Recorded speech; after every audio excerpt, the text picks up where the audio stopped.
Welcome back, everyone. Justin Siebert here.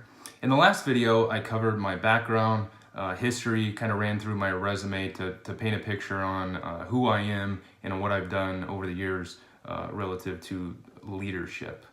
Today, I'm going to be talking a little bit about my initial decision after finishing high school, talking about what do I need to do? Am I going to college? Do I not go to college? Do I go to a trade school? And then getting into the real world. So over the years, as I progressed throughout my career, I started getting promoted and in different interviews, people always said to me, you have a very unique background. You didn't do what a normal individual your age does, or the age always came up. Or your experience versus your peers is 5, 10, 15 years ahead of them. And how do you, can you talk me through that? Or that's always an interview question, especially if a leader didn't know me. I think, education, I certainly didn't go to a Ivy League school. I didn't go to a top business school. I actually didn't even go to school right away after graduating from high school. I took a couple of years at a community college because I didn't know what I wanted to do. And then I transferred to Arizona State University and ended up getting my degree in operations management, which at the time when I started that, I really didn't even know what that was. I didn't do an internship or a co-op like most of my peers did. I think I did. I went to the School of Hard Knocks and kind of created my own internship. When I first started at a Fortune 100 company, I remember it was difficult, right? I was working full-time and going to school full-time, where my peers were in college and they were living up the partying life, hanging out at the dorms, doing all that. At the time, I kind of questioned myself, was this the right decision? At this point in my life, 15, 20 years later, absolutely. I think I'm well beyond my peers and people that are around the same age as me, because I made that sacrifice at that time. At the beginning of my career, my strategy really was knowing that I didn't want to be doing what I was doing. I didn't want to be cleaning parts in a clean line, making $11 an hour, or be on an off shift. I didn't know I wanted to lead people yet, but really three things was my effort, I had relentless effort. I had to stick out from my peers. I had to do something different. That's a given. I had to get results.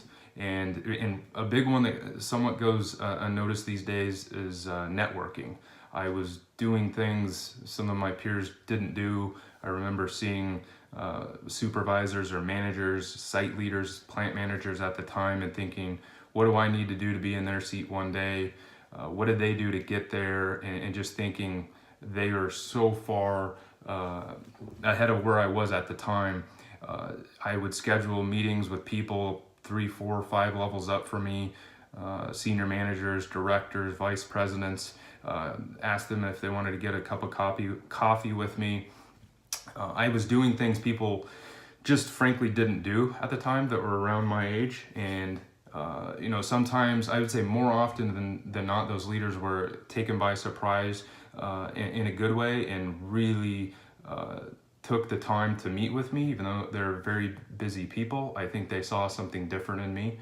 And I always told myself, when that time comes for me, I'm certainly going to be doing that. That's part of the reason why I'm doing this video series.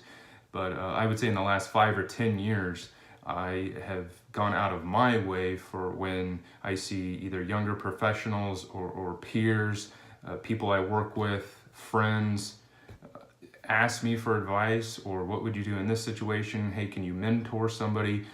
I almost 100% of the time do that. Even sometimes I should take on too much of that mentorship, but I don't think that is, there's too much of doing that. So those 3 areas, networking, standing out from your peers in some way, shape, or form, doing something people aren't doing, and just being relentless with what you're doing. I think those are the 3 areas that I knew that I had to be flawless in executing if I wanted to take myself to the next level in my career.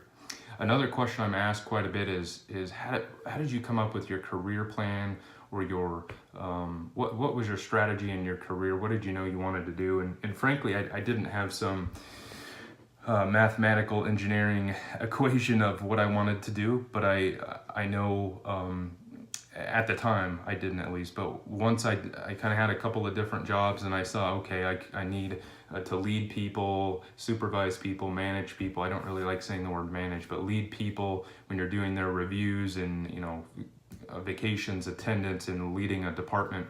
I knew, okay, maybe I take this path and I become a site leader, plant manager one day. I could be a functional leader of people. I knew that I wanted to do that. I don't really remember when the time was of when I wanted to do that. I would say in mid my career, when I was supervisory level. I knew that learning how to be more productive and taking a cost out of being more productive with my departments or whatever I was managing. Like I said in the last video, I'm a huge proponent of lean manufacturing. I'm a Six Sigma lean expert, based on the model of a Toyota production system, etc. So that's kind of what worked for me. It's not going to work for everyone, but I can tell you what, if you're doing things that earlier in your career that others aren't doing or your peers aren't doing, you're going to stand out in a positive way. If you're having networking, you can't do that enough. You can't do that enough at all. And not trying, I think one last piece of advice here is not trying too hard to move too fast. If you put your head down, you're doing good work, keeping your integrity, like I said before, have a relentless work effort, the promotions will come to you. You won't have to look for them.